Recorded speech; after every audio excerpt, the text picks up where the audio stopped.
Laura, eu gostaria que você contasse um pouquinho para nós como que surgiu essa entidade Juízes para a Democracia. E se ela está situada dentro desse contexto que a gente pode dizer de 16 ou pré-16, como claramente a coisa já estava posta em 14, né? Ou se ela é anterior a tudo isso, e como que vocês são vistos pelo judiciário brasileiro, já que você me passou uma sensação na tua fala de que existe uma hegemonia, que nós poderíamos dizer assim, elitista e conservadora do judiciário brasileiro. Seria isso? Acho que só para complementar, Laura, se quiser responder junto, eu fiquei também um pouco curiosa de quais são os mecanismos para essa independência judicial que você citou, né? Quais os mecanismos legais que garantem a independência do sistema jurídico hoje? Bom, a AJD, Associação Juízes para a Democracia, ela nasce, na verdade, no contexto oposto ao nosso atual. Ela nasceu em 1991, no dia 13 de maio, né, vamos fazer 27 anos, justamente, então, no contexto de redemocratização e pós-Constituição Federal de 88. Ela, inicialmente, era uma entidade formada por juízes e juízas estaduais do Tribunal de Justiça de São Paulo, e com o tempo é que ela foi adquirindo esse caráter que tem hoje, com mais pessoas inclusive, de juízes também do trabalho, também federais e de todos os estados. A maioria até ainda é de São Paulo, mas também porque somos um estado muito grande, que portanto tem o maior número de juízes, mas cada vez mais o perfil tem se diversificado, vamos dizer assim. Bom, e aí, como que ela é vista? Normalmente, dentro do judiciário, ela é, por um lado, mal vista, no sentido de que os nossos posicionamentos, que também são posicionamentos de um progressismo geral, tem pessoas de muitas vertentes dentro da associação, né, eu nem poderia chamá-la de associação de esquerda, porque nem todo mundo é exatamente de esquerda. Tem uma série, mas se ligam a questões de progressismo dentro da compreensão do mundo do direito e também, principalmente, isso todos e todas, de defesa dos direitos humanos, dos direitos fundamentais. E aí aspectos que tenham a ver com isso, aí seja dentro do garantismo penal, seja dentro de questões de discriminação, de defesa da Constituição, de defesa do direito do trabalho, esse tipo de coisa. Então, essas temáticas, claro, aí vão variando de acordo foram variando com o tempo histórico, né, com as direções, mas é mais ou menos nesse sentido. Por exemplo, então, ainda que a gente seja visto, então, como pessoas que normalmente pensam diferente da maioria dos juízes, existe também acho eu, né, algum respeito por uma parte significativa do judiciário, porque a gente é compreendido como uma entidade forte. Então, e nesse sentido, ainda que a pessoa nos considere um inimigo ideológico, mas entende que representa um pensamento consolidado, uma militância de quase 30 anos, enfim, com pessoas dos mais diversos ramos do judiciário. Uma coisa interessante, já que a gente estava então falando de judiciário e como ele se constitui, o judiciário, eu costumo dizer que ele é uma espécie de um poder feudal, ele ainda não chegou no capitalismo, né? Ainda tem uma estrutura rígida e hierarquizada e com uma série de coisas que não fazem muito sentido. Lembra mais isso mesmo, uma corte, uma coisa do tipo, chama corte, aliás, né?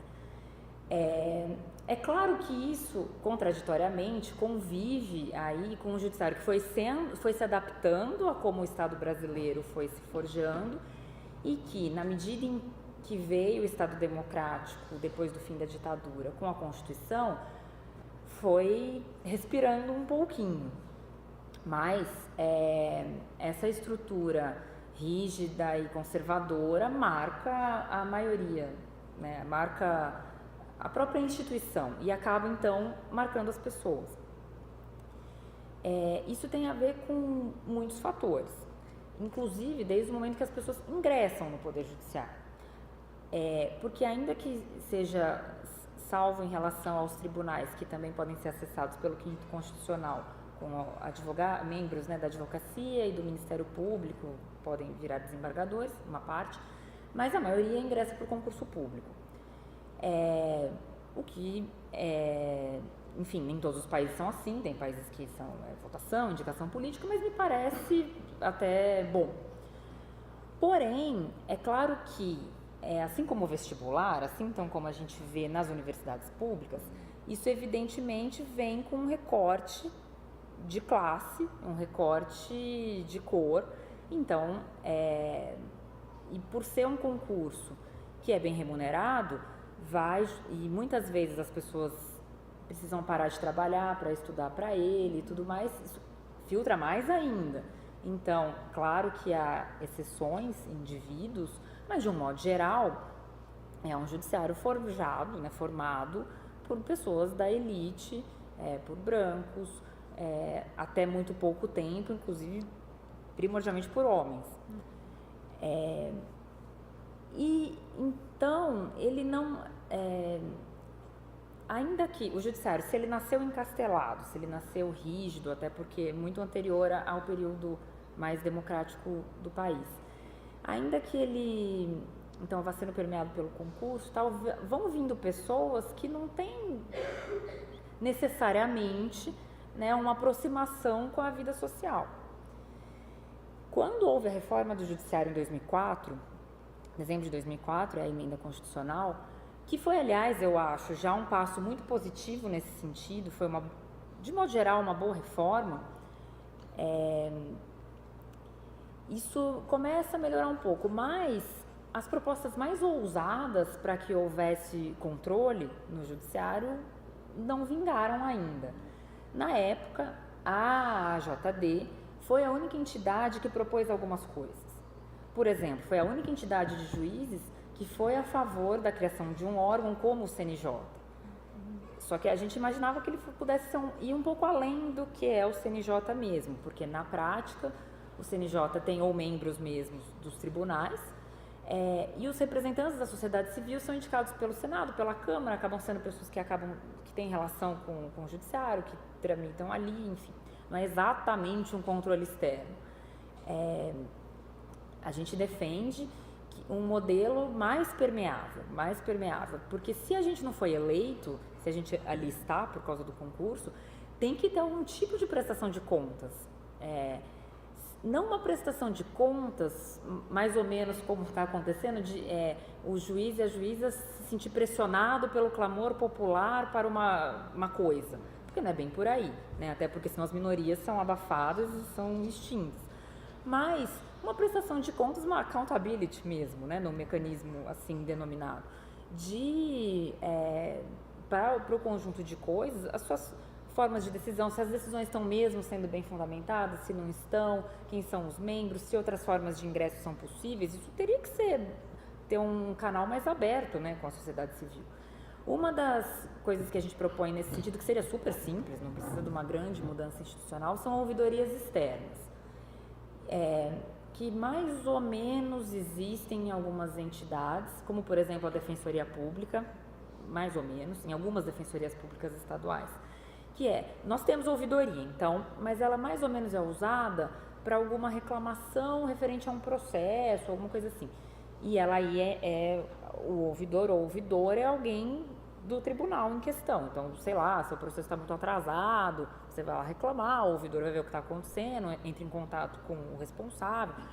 Melhor que nada, mas assim, uma ouvidoria externa faz com que esse ouvidor ou ouvidora é uma espécie de ombudsman mesmo, ele não é dali. Então, ele pode, se houver denúncias sérias, alguma unidade que esteja funcionando estranho, alguma situação, isso vai poder ser publicizado, vai poder ser discutido, enfim, né? A instituição vai ter que fazer alguma coisa a respeito. Não conseguimos ainda, né? Eu gostaria que conseguíssemos um dia. Uma das nossas tarefas na associação tem sido pensar em coisas mais propositivas até do modelo do judiciário que queremos. Aí, até porque um judiciário mais democrático em estrutura vai permitir que as pessoas decidam livremente, né? Nesse sentido da sua pergunta. O que garante isso? Porque a legislação, em tese, garante, né? As garantias na Constituição são de independência, uma série de prerrogativas, né, que se chama dos juízes e juízas, tem a ver, em tese, para sermos independentes. Então, o cargo é vitalício, depois que você faz um período inicial.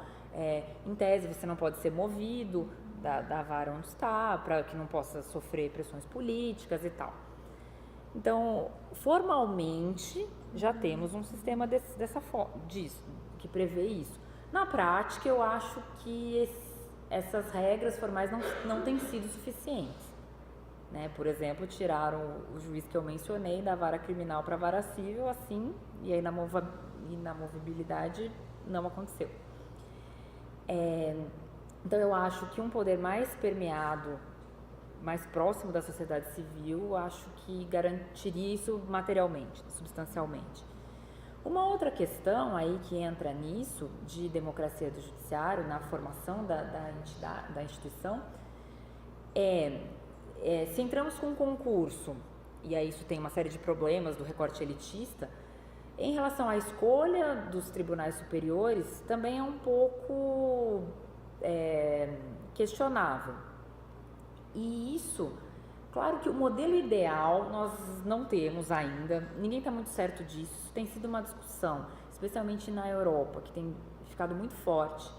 E uma série de países têm modificado, tentaram uma coisa, estão modificando, mas mais ou menos o que temos discutido que parece adequado seria, para começar, por exemplo, em relação ao Supremo Tribunal Federal, ministros e ministras que tivessem um mandato e que não tivesse reeleição para esse mandato. Porque na Alemanha, por exemplo, tentaram uma época tem mandato, mas tentaram com reeleição, mas aí percebiam que de um período para o outro os juízes começavam a se comportar diferente, até porque aí eles, pela ligação com quem os havia indicado.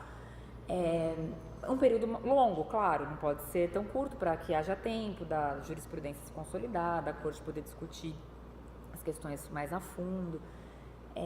E também para que mais atores políticos participassem do processo de escolha. E não fosse, que na prática é uma escolha do presidente ou presidenta da República, e ainda que haja a sabatina no Senado, ela mais ou menos é pro forma, né? Assim, então, não sei, temos algumas possibilidades para pensar que a escolha pudesse ser pelo presidente, mas de repente a partir de uma lista que fosse discutida por algumas instituições, ainda que instituições do judiciário, ou na Alemanha, que a formação, a lógica do sistema partidário é um pouco diferente, não tem tantos partidos assim, né, como nós, eles têm uma regra de que cada vez tem um determinado número de partidos que indica, mas eles fazem de uma forma que nunca dê para ganhar num partido só. Sempre tem que ter pelo menos coalizão com mais um outro, para que não sejam só de esquerda, só de direita, acaba se inclinando para um lado ou para o outro, mas mais ou menos representa uma linha possível ali que faça sentido, né, dentro daquela sociedade. Enfim, ainda estamos amadurecendo isso, mas eu acho que não se pode falar em independência judicial sem garantir uma instituição, então, realmente mais democrática, inclusive na estrutura. Obrigada. Usa o microfone, por favor.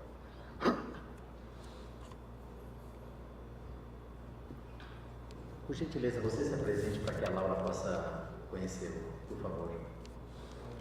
Meu nome é Demir, sou do Departamento de Engenharia Civil. O que eu gostaria de perguntar, embora a senhora não tenha citado, mas parece que tem havido vários movimentos,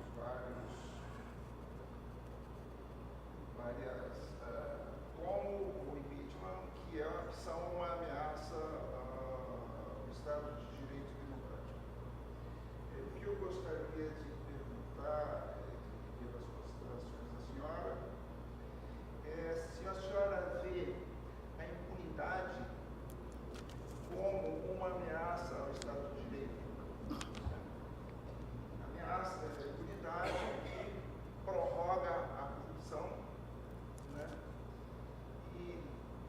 dois fatores que me parecem importantes e que levam à impunidade é o foro privilegiado, que a gente não discute,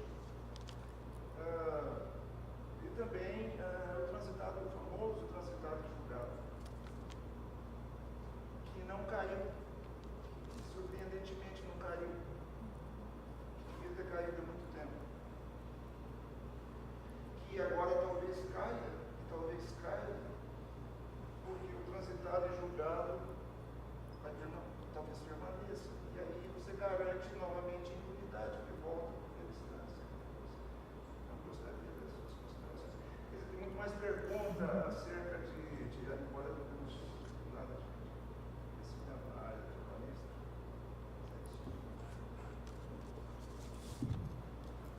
Bom,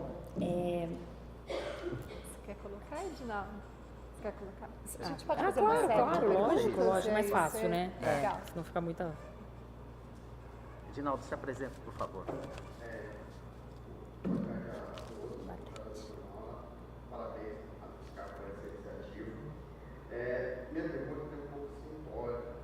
É sobre a linha de pensamento hoje, do judiciário, se ele na sua maioria, não na sua totalidade, se é uma linha de pensamento daquela desembargadora, pelo nome dela aqui, que é Laura.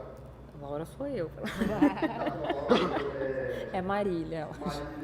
Marília Castro, né?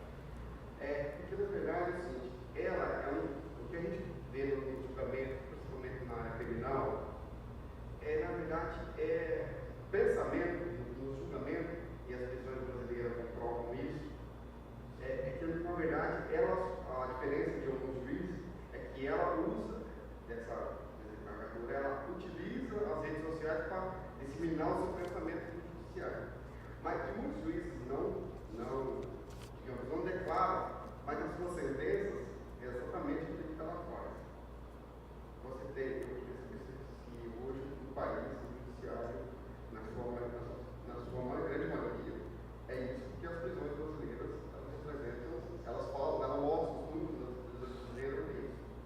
Eu não apresentei, meu nome é Edinaldo, sou coordenador da Sociedade da CUT, aqui em São Carlos, eu queria certificação da hoje. Obrigado.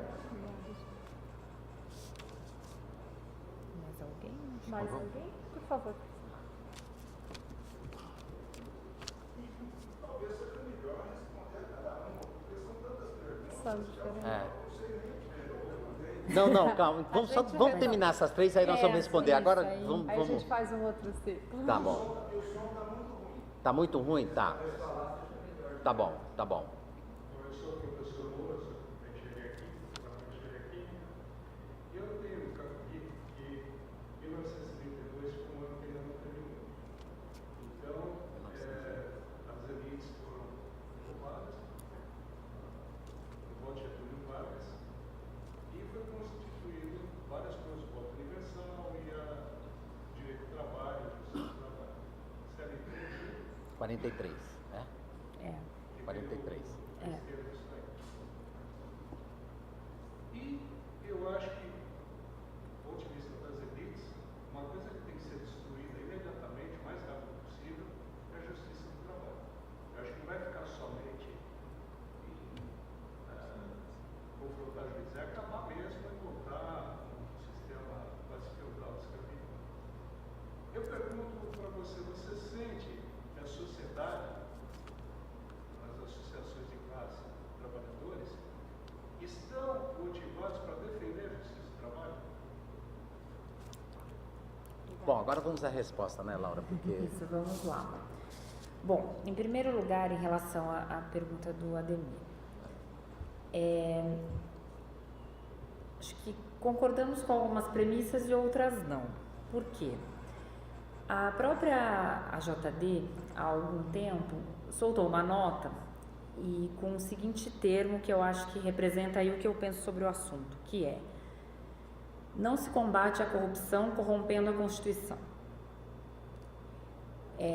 A corrupção é um problema terrível, essa premissa sem dúvida todos concordamos. O Estado brasileiro todo tomado por ela, a sociedade brasileira também. E isso é, enfim, um problema da formação do Estado até, né, da constituição fisiológica do Estado. E é verdade que a impunidade, eu acho que sim, realmente também atinge o Estado democrático de direito, porque não é nem justo para uma sensação, mas também porque aí o próprio dinheiro público é afetado, e assim como a impunidade de uma série de outros crimes e tal. Entretanto, a gente tem, o Estado democrático pressupõe que sejam seguidas regras que aí valham para todos. É por isso que a impunidade é um problema, porque pega umas pessoas, não pega outras, é seletivo, vamos encher a prisão de pobres e tudo mais. As nossas regras são as melhores? Algumas eu acho que sim, outras talvez não. Então essa é a discussão, né? Em relação especificamente às que você aponta, o foro privilegiado eu acho um problema. Não vejo necessariamente justificativa para que ele exista, já que o sistema judiciário estruturado vai servir igualmente para todo mundo e pronto, né? Já em relação à prisão após a decisão de segunda instância, antes do trânsito em julgado, eu acho particularmente um absurdo. Por quê? Porque a nossa regra constitucional é outra. E acho bom que não se mude, mas enfim. Bom, sem que ela mude, é completamente descabido. Não sei ainda o que o Supremo Tribunal Federal vai decidir ao final, né? Porque de fato lá estão, além do julgamento específico do Lula, muito mais importante do que isso, tem duas ações declaratórias de constitucionalidade que ainda não foram pautadas, a 43 e a 44, que justamente pretendem que esse julgamento aí, enfim, estabeleça a regra para todo mundo, que é o certo também, estabelecer para todo mundo. A Constituição diz expressamente, literalmente, ninguém será condenado antes do trânsito em julgado, né? Enfim, a presunção de inocência. Todos são inocentes até que se conclua o processo criminal. Se o processo é longo, a gente tem que pensar se mecanismos para estruturar o judiciário para que ele seja mais rápido. Mas, ou são muitas etapas? Não sei, acho que tudo isso é passível de discussão. Mas, quaisquer que sejam as etapas estabelecidas, elas têm que terminar. Porque a privação de liberdade é uma coisa muito séria. É claro que todos nós, quando vemos um determinado caso, a gente tem um sentimento de quase de justiçamento, né? De querer que aquilo se resolva, especialmente se você achar que tem certeza da culpa, que tem certeza de que foi assim. Mas, enfim, não só no Brasil, mas em uma série de países que hipoteticamente são até mais avançados, a gente tem inúmeros casos de pessoas que foram condenadas erroneamente. Né? Um dos motivos pelos quais, não é o assunto exatamente, mas eu também sou contra a pena de morte. Primeiro porque eu acho que não se justifica, né, o Estado ser bárbaro como a gente considera que o assassino é. E segundo porque em muitos casos de pessoas condenadas erroneamente, mesmo depois do final. Então eu acho que para que se prive alguém de liberdade, é importante que tudo tenha sido certinho, né, por todas as etapas. Sem prejuízo de achar que algumas coisas demoram muito, mas é um outro problema. Não acho que é por aí que a gente resolve a lentidão e tudo mais. Bom,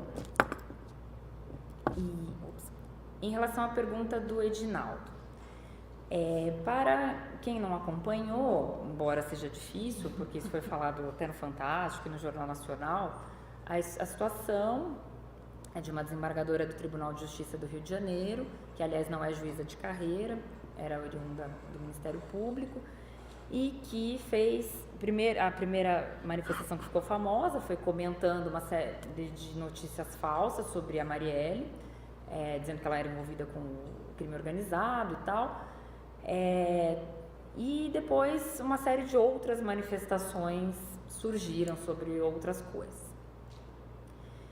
O que eu penso a maioria do judiciário pensa assim? Acho que tanto assim não. Mas eu acho que esse tipo de... E é verdade também o que você disse, que algumas pessoas pensam coisas e não necessariamente dizem, mas aquilo é demonstrado no seu agir profissional ou em outras situações.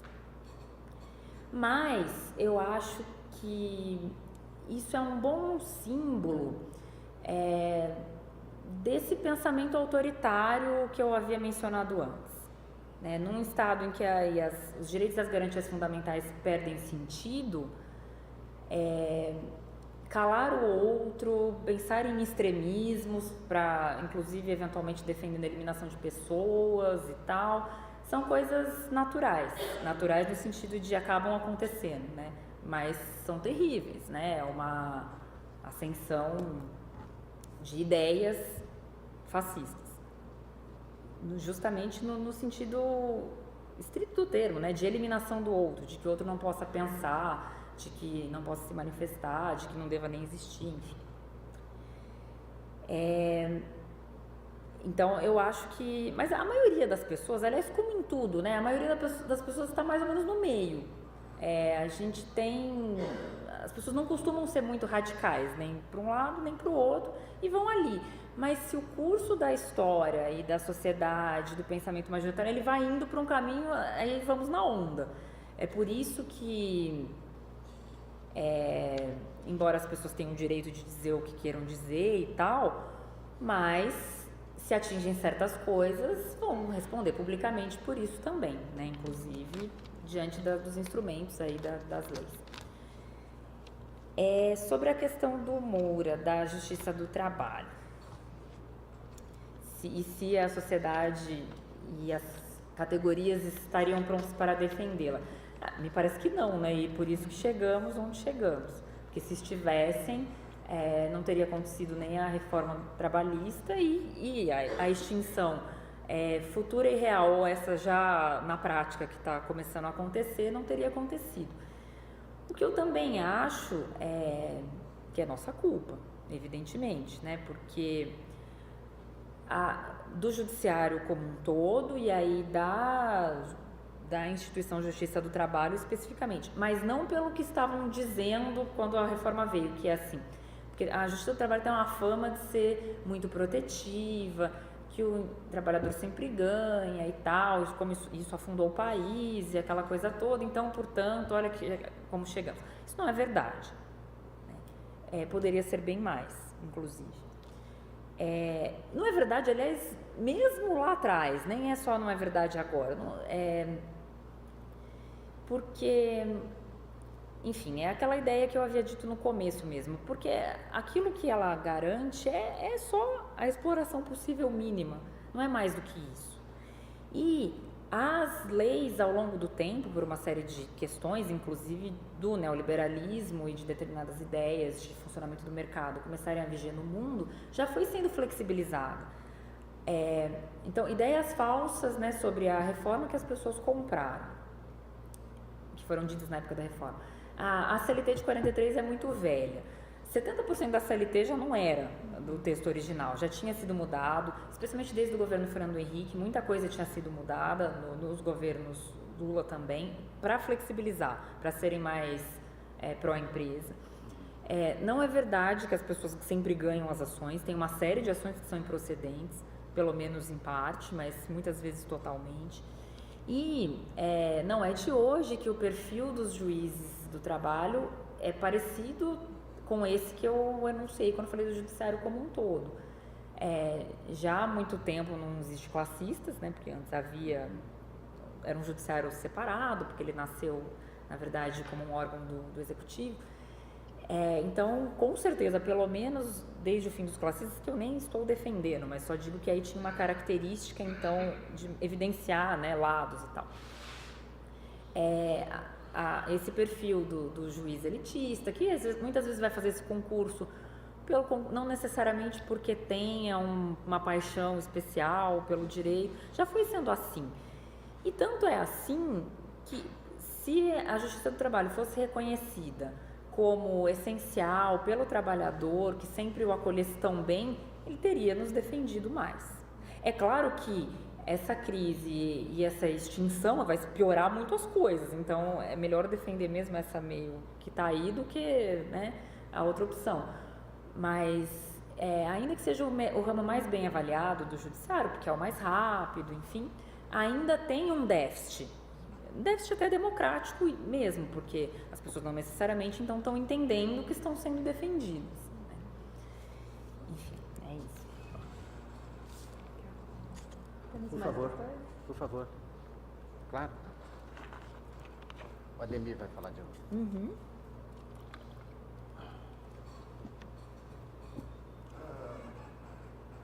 Eu até entendo que, enquanto juíza, você, enquanto pessoa que profissionalmente interprete a lei, que você exige que a Constituição seja cumprida. Mas, enquanto pessoa organizada, tem uma associação, vocês mantêm essa posição? Vocês concordam, ou qual a avaliação de vocês relativamente ao número de recursos que são meramente protelatórios? Eu não sou da área, mas isso é visível. É protelatório. É um monte de recurso que nunca é julgado. Veja o caso do Manu, que está há 30 anos, foi condenado na França, não foi no Brasil. Então você tem não sei quantas instâncias. Qual o papel de vocês enquanto associação? Você acha que isso deve ser mudado? E qual a posição de vocês relativamente a isso? Porque o judiciário é extremamente caro. 4 instâncias, né? Benesses de toda a ordem. Ganhar 30 mil, por que a gente ganha 30 mil e ainda é pouco no Brasil? Essa é uma questão também que é interessante discutir. A gente não discute. No início, você falou qualquer coisa de proteger o empregado do empregador. Eu te faço uma pergunta. Quem explora o empregado?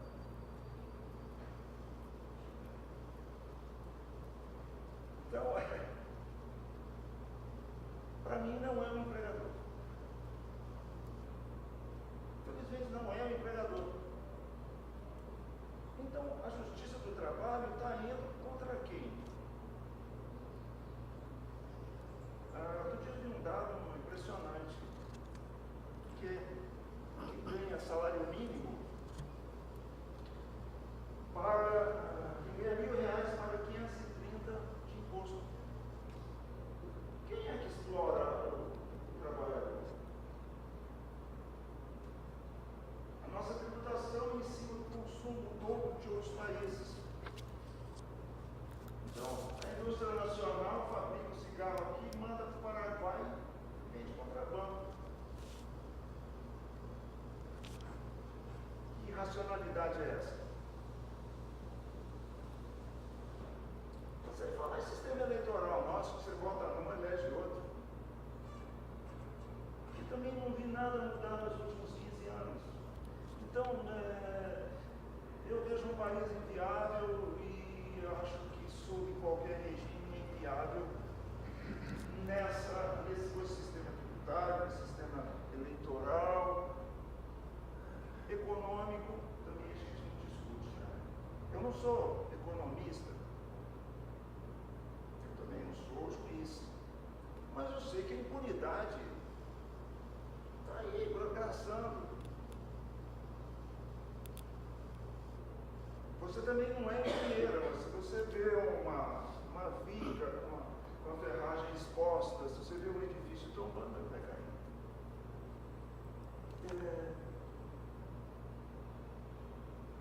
Eu não. Esse negócio de você levar até a segunda instância, porque está na Constituição, me leva à seguinte conclusão. A Constituição está protegendo criminosos. Já que o Legislativo não vai mudar isso, por razões óbvias, o judiciário não vai mudar, porque ele faz o que está na Constituição. Então nós estamos lascados. Essa é a minha. Nós estamos lascados.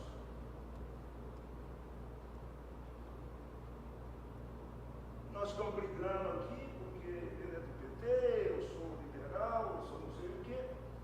E nós temos uma situação totalmente inviável. Para mim é um país inviável, a gente não discute isso.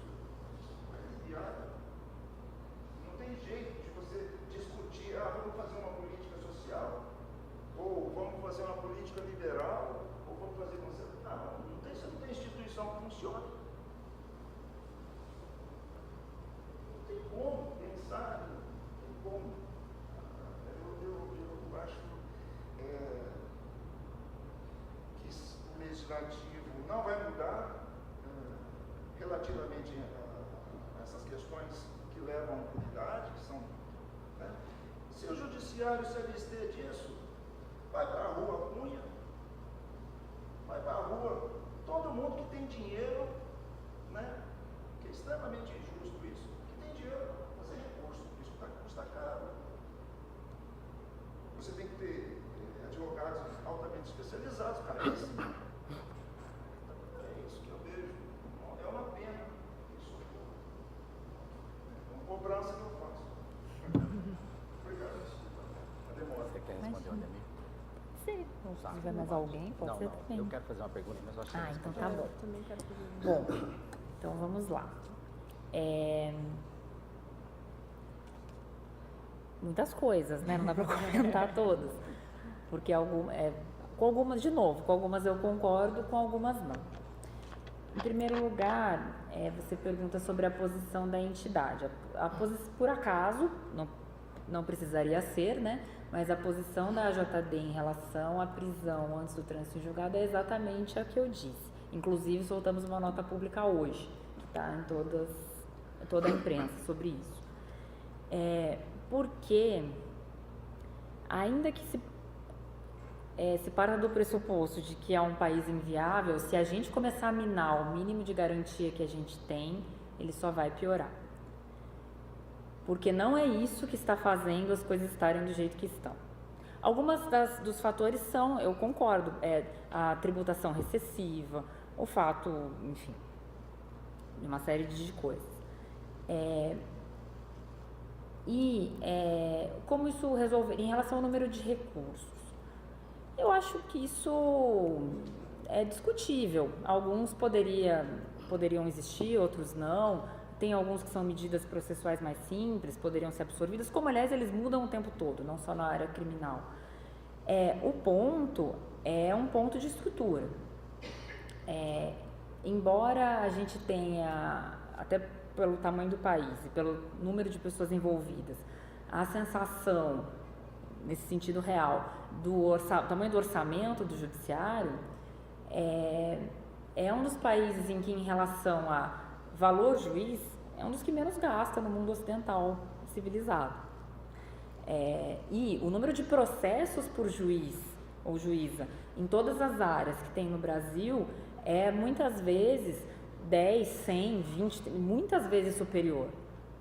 O volume que a gente tem, por um monte de questões, inclusive porque o país está à beira do colapso e tudo é judicializado, o volume torna as coisas tão lentas, né? E isso não é resolvido tirando recursos. Infelizmente, isso é uma solução falsa, porque aí outras questões vão acontecendo e o mecanismo vai continuar sendo lento. Isso eu acho, aí seria resolvido com uma mudança social mais profunda, que tornasse uma sociedade menos desigual, por exemplo. Porque, por exemplo, em relação a quem explora o trabalhador é todo mundo. O Estado é um Estado injusto, sim, as instituições promovem estruturas injustas. O fato dos impostos serem sobre o consumo é um absurdo, o fato dos ricos não serem taxados é outro absurdo, na minha opinião.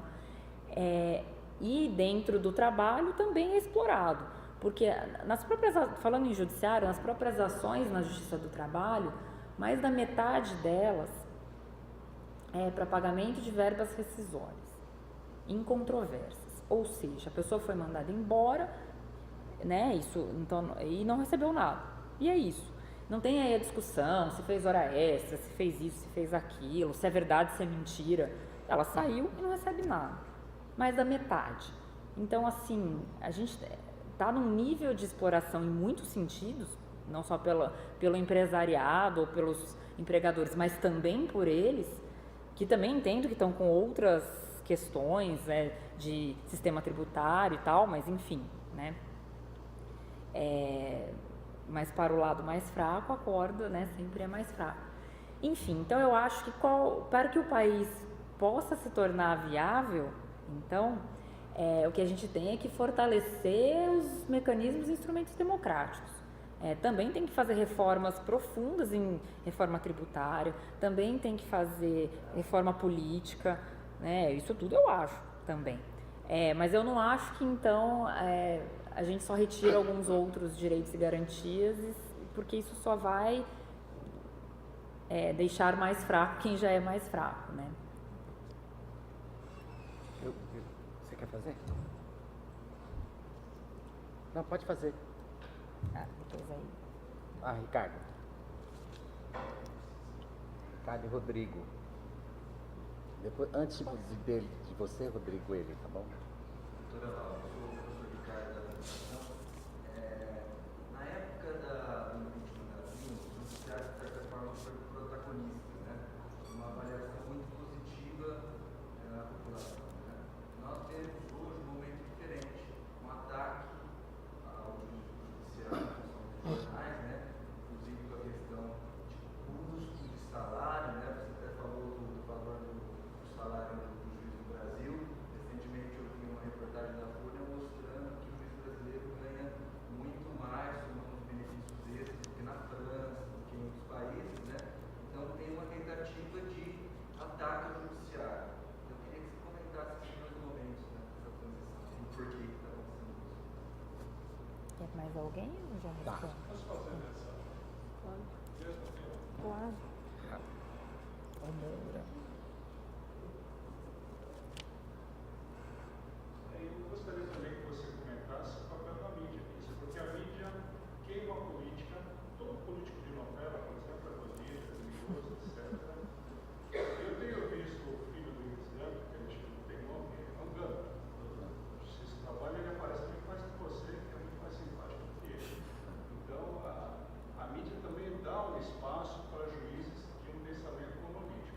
Tá? Eu queria que você comentasse isso. Agora? Eu estou me inscrevendo. Tá bom, tá bom. Boa tarde, sou o Armando, professor do Departamento de Engenharia Mecânica. Queria, antes de fazer a pergunta, parabenizar a empresa Buscar pela iniciativa, a Maria, a Paula, o Ricardo, o Rodrigo, não sei se é mais gente. Lamentável que seja tão vazio, né, gostaria que tivesse bem mais gente. Infelizmente não tem ninguém da administração superior, por exemplo, e pouquíssimos colegas estão aproveitando essa chance. Minha pergunta é no seguinte sentido, a senhora comentou no comecinho da sua fala, a questão não foi com essas palavras, mas a falta de apreço da população em geral pela democracia. Né? Resultado de uma eleição que foi jogada no lixo e a metade das pessoas não se importavam nem um pouco com isso. Queria saber, na sua opinião, se isso tem alguma relação com o fato da nossa Constituição jovem, tem 30 anos, ter sido tão alterada, né, via emendas constitucionais, ou se a Constituição tem que ser alterada, tem que ser flexibilizada. Quer dizer, seu ponto de vista, se essa mudança constante da Constituição joga contra a consolidação da democracia ou faz parte do jogo político. Obrigado. Obrigado, Armando. Rodrigo. Aí Tá, depois, tá bom, legal. Beleza. Bom, essas são mais parecidas, é mais fácil respondendo logo. Juntar, né? Em relação, primeiro, ao que disse o Ricardo, sobre... Primeiro, quando eu disse do custo do juiz, eu não quis dizer o salário, eu quis dizer o custo operacional, né? Porque os salários não é o mais alto, mas estão entre os mais altos mesmo. E o que, aliás, eu acho que também, quando eu falei do judiciário estar permeado pela sociedade, eu acho que essa discussão tinha que ser feita mesmo pela sociedade. Eu não acho, agora, por conta de estarmos na bola da vez, tem uma série de coisas que são ditas que eu também não acho que necessariamente são verdadeiras, né? Num país em que o salário mínimo é tanto, o salário é tanto, eu não acho que a relação é necessariamente essa. Não sei. Ou é isso que temos que discutir. Qual é o justo que se ganha? E aí, vamos defender que realmente, então, na época da instauração da instituição do teto constitucional, a ideia era um pouco essa, né? O justo é esse, vamos pagar isso. E o justo então vamos discutir quais são os critérios nesse país que é absolutamente desigual, em que se ganha X, Y e Z, o juiz e juíza tem que estar onde? Isso tem que ser uma decisão da sociedade civil. Ué, se acha justo que se ganhe tanto, tem que ser aquilo e pronto, né? Aí, claro que eu não sou isenta para falar disso, até porque é o meu salário, mas assim, não acho que o juiz ou juíza tem que ganhar mal, né? Até para que atraia boas pessoas e tal, mas não acho que tem que ser exorbitante, porque isso é indigno, enfim. Então, mas o que isso significa em valores, aí realmente justamente só daria para discutir se outras pessoas estivessem no controle externo do judiciário, para a gente discutir isso seriamente, né? Inclusive com orçamento, com quanto que está disponível, se daria para, vamos cortar algumas coisas, enfim, ou esse salário pode ser tanto, mas a estrutura, vamos chamar mais juízes, o salário vai ser tanto? Acho, inclusive, de repente faria sentido, né? Enfim. Em relação ao judiciário protagonista, de certa forma mesmo, protagonista é agora inimigo, né, do nosso momento político. É verdade. Justamente nessa fase de democracia frágil, ou superada até, as instituições e os atores políticos, mais do que as instituições como um todo, eles são elevados na medida em que são úteis para a consecução de um determinado projeto, né? O judiciário foi muito importante para validar uma série de coisas e agora não precisa mais. Eu acho que não é à toa, né? Porque esse judiciário mais progressista, que está tentando defender com unhas e dentes a Constituição, esse nunca foi protagonista de nada, né? Pelo contrário. Então, e aí a mídia né, como a pergunta do Moro, é realmente quem vai...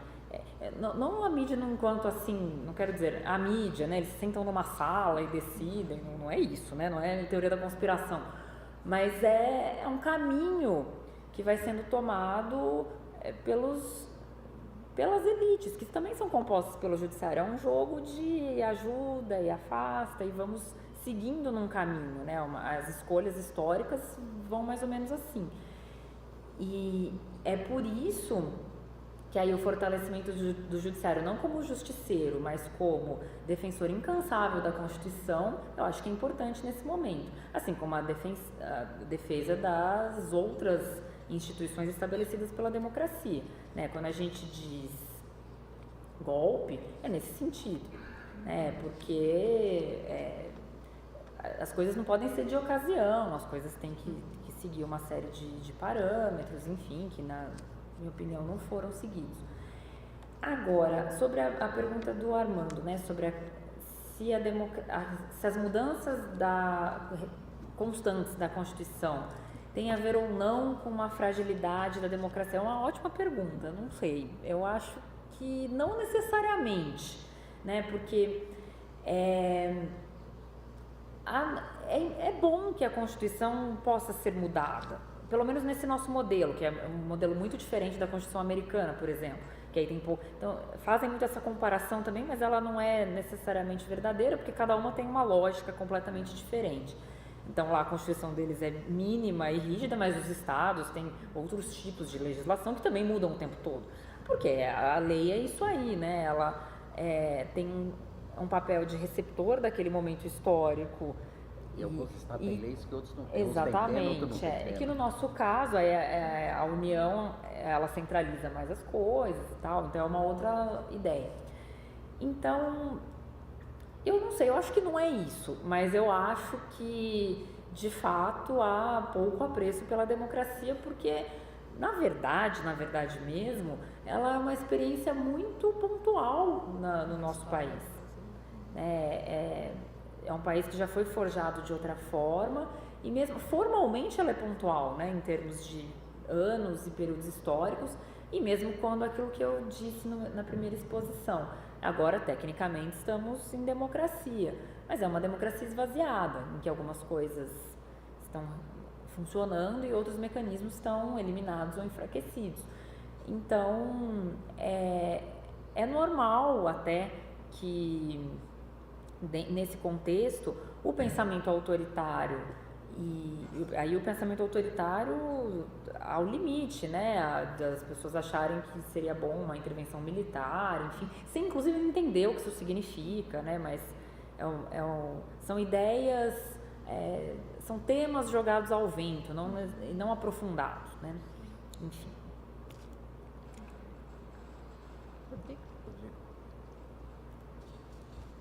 Rodrigo, depois a própria Ana Paula.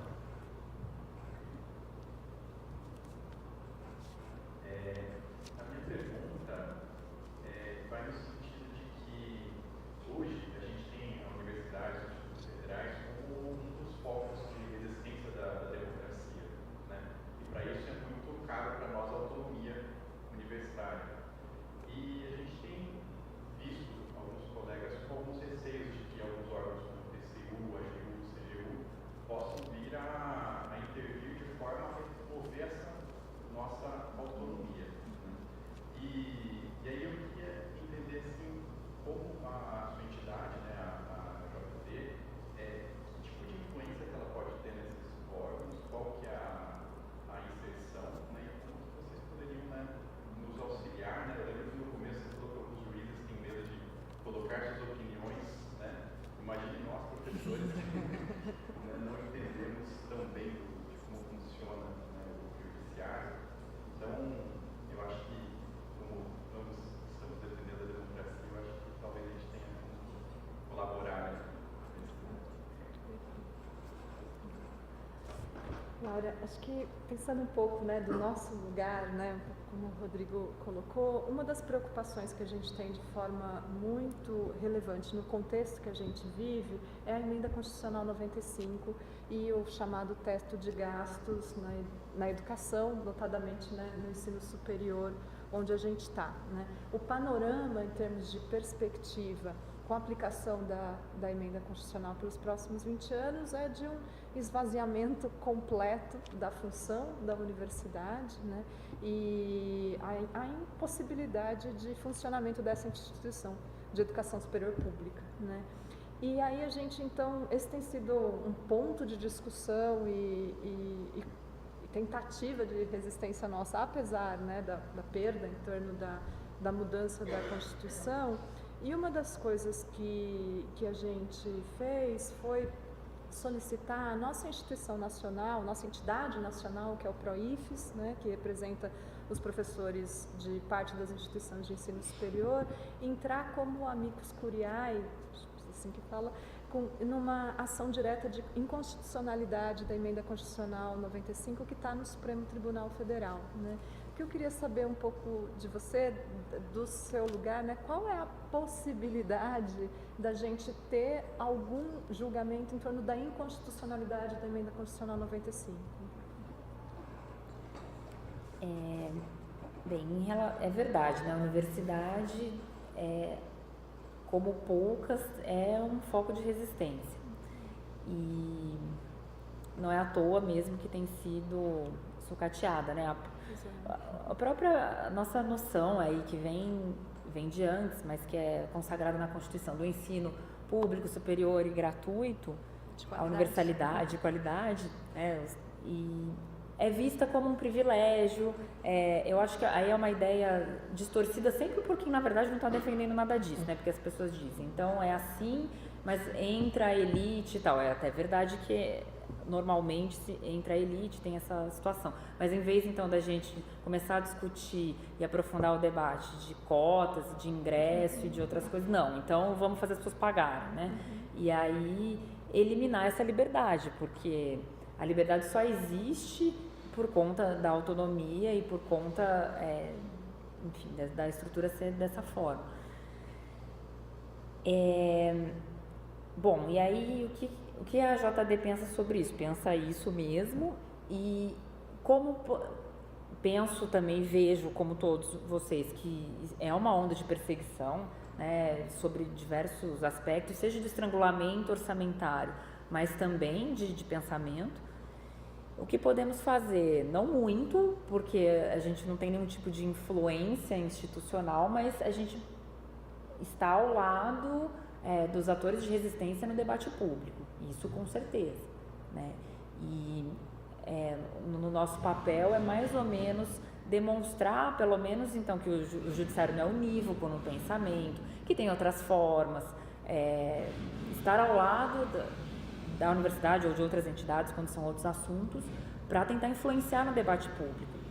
Aí, justamente na pergunta da Ana Paula, por exemplo, sobre ingressar como amicus curiae, eu acho sempre uma ótima ideia, inclusive. A gente já foi e tenta ser amicus curiae em muitas ações também, desde que tenham a ver, né, com mais ou menos as questões de direitos humanos e tal. Inclusive, tentamos ser amicus curiae nas ADCs 43 e 44, sobre a discussão da prisão em segunda instância, mas não conseguimos, não fomos aceitos, infelizmente, né? Mas sempre tentamos também, de alguma maneira, contribuir, né? Agora, sobre a possibilidade de sucesso desta em relação à emenda 95, né, a PEC do fim do mundo, antes PEC do fim do mundo, agora já a emenda do fim do mundo, infelizmente acho baixa a possibilidade de sucesso, porque é claro que, então, a emenda surgiu, não é num contexto de maldade, a gente tem o dinheiro e vamos negar, a gente, né, é um país em crise, tem uma crise econômica, claro. Então, por conta disso, é óbvio que o caminho não seria esse, porque isso torna o Estado aí mais paralisado, a economia mais paralisada, creio eu, é o que dizem muitos economistas, também não sou economista, mas me parece uma coisa que faz sentido, mas é improvável que o Supremo Tribunal Federal queira, até pelo seu histórico, ir tão frontalmente contra uma decisão até econômica do governo. Porque, de fato, seria delicado. A gente tem que... eu também tenho uma posição, concordo com vocês, que foi equivocada, mas, assim, é um pouco difícil, até temos que pensar, né, se seria... É claro que aí, nesse ponto, o judiciário seria o limite para garantir esses direitos fundamentais da gente existir nos próximos 20 anos, mas será que é o papel do Supremo interferir tanto assim? Não sei. É um debate democrático complicado e também que tem a ver, aliás, né, com um debate de judicialização extrema, quando eu estava até tratando do volume, que são, aliás, coisas para as quais a gente não tem respostas fáceis. Isso é muito o melhor exemplo, porque aí todos compreendemos fácil, nós, os juízes inclusive, a questão dos remédios, né? É um exemplo pequeno que também se aplica, que todo mundo sabe que se você precisar de um remédio, você pedir no judiciário, porque você tem uma doença, uma condição, não está conseguindo, é muito grande a chance que você consiga. Mas qual que é a discussão? O orçamento é finito. E aí a decisão de política pública vai ser do juiz fulano, da juíza Laura, e a decisão do secretário de saúde, do governador e do prefeito que foram eleitos. Então, não sei, também não vou, mas aí a pessoa não vai poder pedir, como é que fica o garantidor último dos direitos fundamentais? Vai poder, mas não sei. Então, se o judiciário também não é para ser extirpado e ser esvaziado, também ele não é a solução final de todos os nossos problemas, né? Ele tem uma série de limites aí de coisas que eu acho que ele pode interferir, sob pena de não ser democrático também, né? Mas eu torço pelo sucesso dessa, especificamente. Obrigada.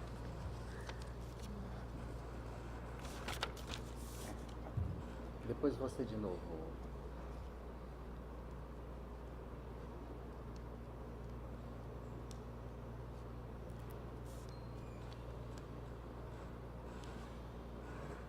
Boa noite a todos, boa tarde a todos presentes.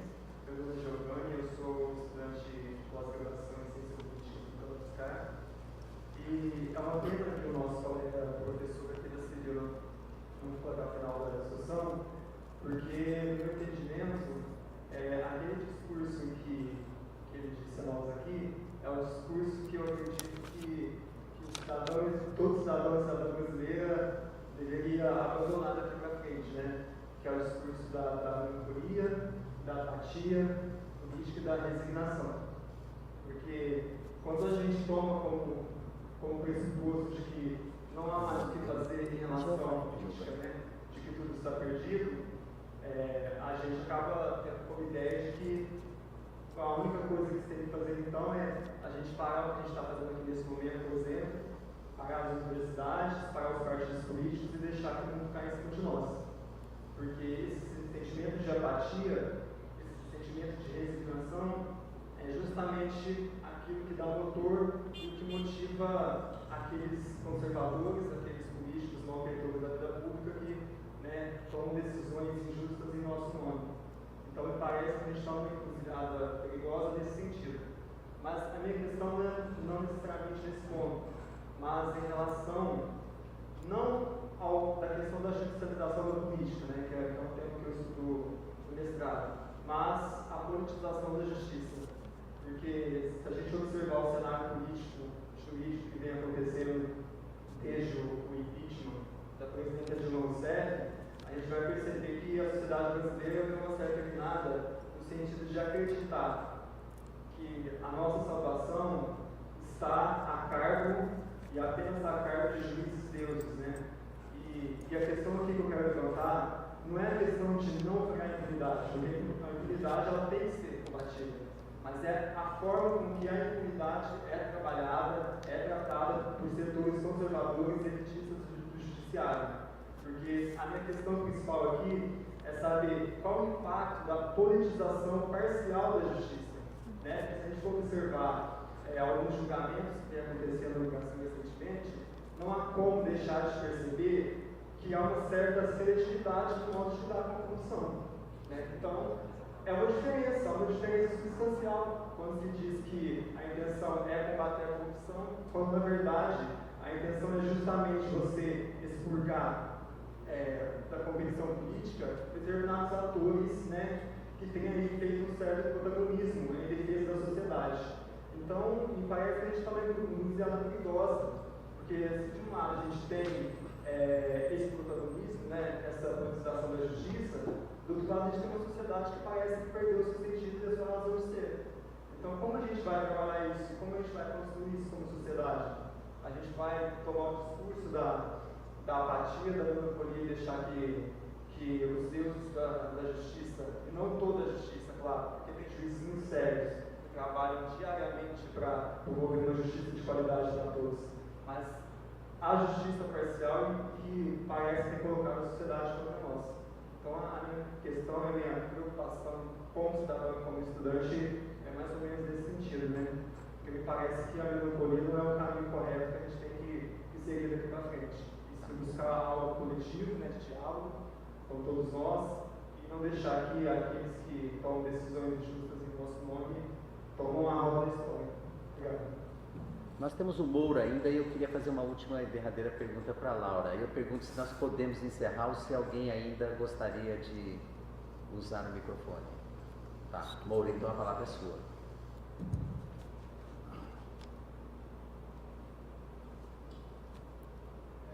Na verdade, é uma provocação, pelo que meu colega saiu, o seguinte: coitado, não vou tomar café com ele. significa, se todo.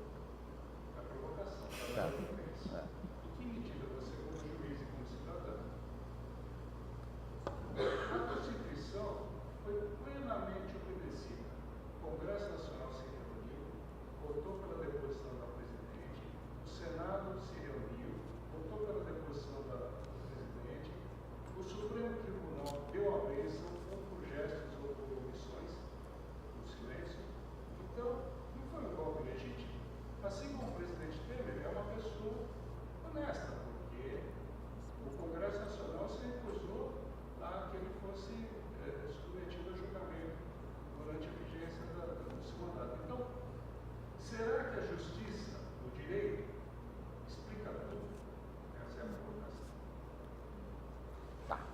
Vamos fazer mais uma. Eu quero pegar a parte catastrófica da Laura. Ah, você ainda quer uma, Lucas? Tá legal, tá bom, pode ser. Então o Depois a Lucas gente tem fala da parte cadastral. o Lucas tem preferência. Passa água, Maria. Passa. Eu tomei sua água. Não, sim, nossa. Esquece um pouco. Eu sou estudante de graduação de psicologia e agradecer primeiro a presença da Luísa. É bom e parabenizar a realização da mesa também. É muito bom estar em frente a uma juíza, porque a gente tem um poder menos acessível que a gente tem. Em geral, a gente ainda vota no. Agora, às vezes a gente esqueça quem a gente votou na eleição passada, mas a gente ainda vota para os outros cargos. E é muito difícil a gente ter acesso ao judiciário. E acho que isso é um erro, inclusive, nosso, porque deve ter algumas instâncias, acredito eu, onde a gente poderia cobrar mais que a justiça fosse feita. Acho que isso falta um pouco entender melhor como o judiciário funciona, que deveria ser um prerrogativo que a gente devia, inclusive, aprender isso na escola. E agora o resultado está aí, né? Inclusive, acho que a gente não aprende, isso é vedado da gente aprender. Na verdade, não acho que seja uma coisa, acho que existe um propósito nisso. E a minha pergunta é exatamente essa, porque sempre o debate da corrupção ele aparece quando existe um determinado tipo de governo, sempre quando a esquerda está no governo, em termos mais claros. Né? Ou seja, o petrolão lá, no segundo, o esquema da merenda, nada disso é julgado, nada disso é trazido à tona como já tem sido colocado. E a questão dessa mudança do judiciário em se tornar um judiciário mais ativo. Ou seja, essas operações de combate à corrupção, que também é outra coisa que poucas vezes a gente. Era sempre contra o PT, porque a gente falou assim, vou colocar aqui em termos claros, não que o PT não tenha cometido erros, mas são erros localizados dentro de um governo, dentro de um projeto político. Né? Ou seja, parece que também há, o Luiz Nassif coloca muito isso, uma conjunção de interesses do judiciário brasileiro com o Departamento de Justiça norte-americano e outras instâncias para se formar uma operação de combate à corrupção global, como foi talvez o combate às drogas e agora o combate à corrupção. Ou seja, é uma estratégia até que excede o Brasil, uma estratégia geopolítica mesmo. Então, o Moro coloca isso muito claro, que o judiciário, que o direito, já popular o direito brasileiro, o direito norte-americano, eu não conheço muito bem disso, mas onde os juízes são mais ativos, diferentemente do direito romano, etc. Como leigo, a gente tenta acompanhar um pouquinho. E, dentro desse sentido, como a nossa Constituição, para finalizar, que foi feita para garantir o direito de propriedade e garantir os direitos liberais, está sendo colocado em xeque, está sendo uma Constituição que unicamente defende o capital, o capitalismo. E se há saída a não ser discutir comunitariamente, em sociedade, uma constituinte do século XXI, uma constituinte que de fato garanta os direitos sociais. Bom, Laura, eu queria voltar àquele início da sua fala, que você disse que era a trombeta da Apocalipse, a trombeta da catástrofe, né? E dizer que há um processo muito explícito de corrosão do Estado Democrático de Direito no Brasil, né? Dado essa conjuntura, e principalmente por conta de que essa simbiose entre a judicialização da política e a politização do judiciário, e dado o quadro de que o golpe de 16, né, não conseguiu reverter totalmente a perspectiva que eles queriam, eu acho que nós conseguimos, por exemplo, impor uma derrota na questão da Previdência, o que vai levar a um estrangulamento mais acentuado do Estado brasileiro com as suas políticas públicas por conta da Emenda Constitucional 95, ou seja, nós vamos mergulhar num processo de crise ainda mais profundo. Pensa, por exemplo, a questão da saúde pública nesse Brasil afora. Né? Pensa na questão do transporte público, do saneamento básico. Essas questões são tão fundamentais para a grande maioria da população brasileira, né? Tudo isso vai ficar inviável na minha avaliação. E dado o quadro de que, se o Supremo garantir a Constituição e a segunda instância ainda não for a reta final, porque está amparado pela Constituição, e não por eu não vi o programa, mas li já algumas matérias, não por acaso ontem o próprio juiz de Curitiba, no Roda Viva, no programa da TV Cultura, teria dito que então, nesse caso, nós vamos ter que fazer uma emenda constitucional para revogar esse dispositivo da Constituição que permite o julgado, o trânsito, né? Enquanto não se concluir todo o trânsito julgado, não ter a inocência ainda está garantida, né? A presunção de inocência, né? E esse quadro, então, portanto, ficar polarizado entre a esquerda representada, não é que ele seja o único candidato à esquerda, mas pelas pesquisas eleitorais, representado pelo Lula, né? Tem outros candidatos à esquerda, na minha avaliação, né? Penso no Boulos, penso na Dávila, por exemplo, nitidamente falo disso, né? E uma direita que, na minha avaliação, está se revelando fascista, como é o caso do Bolsonaro. Você acha que o calendário eleitoral de 2018 está ameaçado?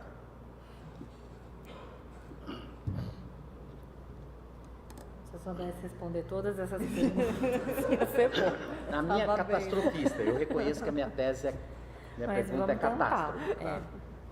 Tá? Alimentar o debate. Eu também queria saber isso tudo, mas assim, alguns pensamentos a respeito, né? Bom, em primeiro lugar, a respeito da politização da justiça, que aí foi mais ou menos tratada por todo mundo, né, nas perguntas e nos comentários. É um problema. Por que é um problema? Não que o juiz, como eu disse, é um agente político, né, e ele tem que se reconhecer como tal, que inclusive, enquanto indivíduo, nunca é uma pessoa neutra, né, vai ter uma série de, óbvio que ninguém é, mas que como será imparcial, ou seja, vai realmente garantir que todos possam dizer no processo, que inclusive ele, juiz, ou ela, juíza, possa ser influenciado por qualquer um dos lados, né? Mais ou menos isso que é a imparcialidade formal. Isso aí vai ser garantido seguindo ritos aí sim muito estritos, que aí são as divisões de competência, juiz natural, uma série de coisas, que algumas já estão previstas, né, formalmente na Constituição, e outras poderiam ser mais aprofundadas. Porque não é desejável a ninguém que tenhamos juízes deuses ou juízes que apareçam muito, né? Não é desejável, né, quando ele disse sobre a questão do Ives, por que alguns aparecem, outros não aparecem, nem é desejável que nem eu, nem ninguém apareça tanto, para começar, né? É evidente que se a pessoa se envolver num julgamento mais polêmico, ou se a pessoa for ministro do Supremo, é claro que ela aparece, porque né, a figura representa coisas para a sociedade como um todo importantes. Mas, salvo então em casos excepcionais ou em figuras excepcionais da Corte Constitucional, não é desejável que ninguém nos conheça pelo nome, né? Porque eu, enquanto neste momento, estando presidenta de uma associação, mas também daqui a um ano não sou mais eu, e aí não é para lembrarem que eu existi, porque aí nesse sentido só importa enquanto representante daquele coletivo de pessoas que defende coisas, tem determinadas ideias. A gente nesse sentido tem que continuar resguardado, né? Não resguardado para estar encastelado, para não ser permeado pela sociedade civil, inclusive para efeitos de controle, mas não enquanto brilho pessoal, enquanto indivíduo. Isso é muito perigoso, porque todos somos humanos e essas coisas podem eventualmente se desvirtuar. Bom, outras questões, né, que foram trazidas. A questão do impeachment, que eu chamo de golpe. Por que eu chamo de golpe? A Constituição foi seguida formalmente? Foi, mas formalmente. Porque a ponto de o ato reconhecido como delituoso e criminoso, que, portanto, dentro do que prevê a Constituição, seria passível desse resultado, ter sido considerado inexistente pelo próprio Tribunal de Contas da União. Então, assim, né, enfim. Então, né, me parece que foi realmente um julgamento excepcional, no sentido de que os mesmos critérios, não só usados antes, como agora usados depois, só valeram ali, porque as mesmas atitudes têm sido tomadas pelo governo atual e, enfim, tá tudo bem, né? E aí dentro, quando o Moura falou sobre isso, o direito explica tudo? Não, mesmo. Não só não explica tudo, como não resolve quase nada, né? Que tem aí a ver com o que eu estava dizendo antes. Como basicamente os direitos, o direito aí enquanto ciência das leis, aí o judiciário enquanto quem as aplica, serve deveria, né, servir só para garantia de direitos e garantias fundamentais e só. As outras questões de decisões políticas, de rumos da economia, de rumos das eleições, são questões que saem fora do judiciário, salvo então para garantir que o jogo funcione corretamente. Eleições, por exemplo, então vamos garantir se a lisura do processo, se seguiram ritos e tudo mais, mas não mais do que isso, né? Bom, sobre a questão da seletividade, é verdade, existe uma seletividade em muitos momentos do judiciário. Por exemplo, a seletividade de o direito penal basicamente valer para pobres e negros, como existe também no que se trata de outras questões. Eu não posso comentar especificamente julgamentos específicos, né, decisões específicas, mas posso dizer que a gente insiste no segmento do rito das regras constitucionais para que isso não aconteça. É muito diferente quando se observa em qualquer âmbito, aí então falando não só dos políticos, mas de qualquer situação, que alguém, se for um caso criminal, é condenado, mas porque realmente se seguiu tudo que se deveria seguir, que realmente houve direito de defesa e que não, enfim, para que se chegar na questão máxima, que é a privação de liberdade, que é uma coisa muito violenta, né? Embora numa sociedade tão violenta como a nossa a gente comece a tratar também como normal, mas não é que todos tenhamos a tranquilidade de que tudo foi seguido corretamente, até porque qualquer um de nós pode estar nessa situação de, em algum contexto, se envolver em alguma situação e que poderia ser um crime ou não, ser considerado um crime ou não. É bom que tenhamos a garantia de que conosco também, né, as regras democráticas vão ser observadas. Isso é para o bem de todo mundo. Para que justamente, se for constatada a existência de crimes, delitos, enfim, o que quer que seja, enfim, foi constatado corretamente, aí e isso não vai virar uma discussão sem fim, para começar, né? Porque se a gente tem uma sensação de que o jogo não está funcionando muito bem, isso abre margem para que aquilo então também vire outro assunto, né? E que não deveria. Lembrando que concordo com o que você disse da questão de ser uma estratégia geopolítica que o combate à corrupção esteja sendo feito dessa forma, é verdade. A gente está vendo isso em uma série de países, isso está sendo um fenômeno todo espelhado. Não que não devesse haver combate à corrupção, por favor, né? Era de fato mais do que urgente. Mas enfim, talvez pudesse ser de outra maneira, até para ser mais amplo, enfim.